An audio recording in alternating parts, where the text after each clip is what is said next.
Двојазичноста е либерален и европски чекор кој Македонија треба да го следи. Ова е ставот кој претседателот на СДСМ Зоран Заев го изјавува во митинзите кои ги одржува низ Македонија. Мултијазичноста е либерален и е проевропски устав. Федерализацијата е само во главата на квази националисти и патриоти. Само во нивната глава. Затоа Македонија ќе биде ништо друго освен едно општество за сите.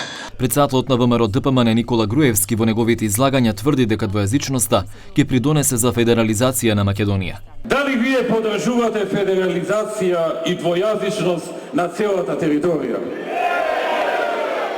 Дали ќе им кажете на вашите браќа и сестри сограѓани низ Македонија што значи да се пропушти шанса и да се изгуби референдум? СДСМ и Заев сакаат да ја создадат со нивните опуштени изјави, кои имаат многу опасна и сериозна цел, а таа е комплетно редефинирање на државата.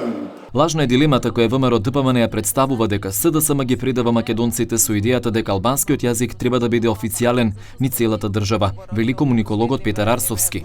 Заев во обид да добие некакви албански гласови и во некаква посериозна избрана стратегија кон албанското гласачко тело, воведе една наратив во програмата избрана на СДСМ кој досега беше резервиран само за албанските партии. Прифаќање на целосна двојазичност, на рамноправност на албанскиот јазик, некаков воведување во неговите раководни тела албанци, посериозен пристап кон албанските гласачи. Тоа ВМРО ДПМН го искористи за да се врати на својата национална реторика и го искористи за напад на опонентот. Комуникологот Арсовски смета дека федерализацијата е лажна дилема која владеачката партија ја промовира. Од друга страна СДСМ сака да се одбрани од тоа. Тој вели дека на овие избори можно албанските партии да добијат помалку пратеници во парламентот.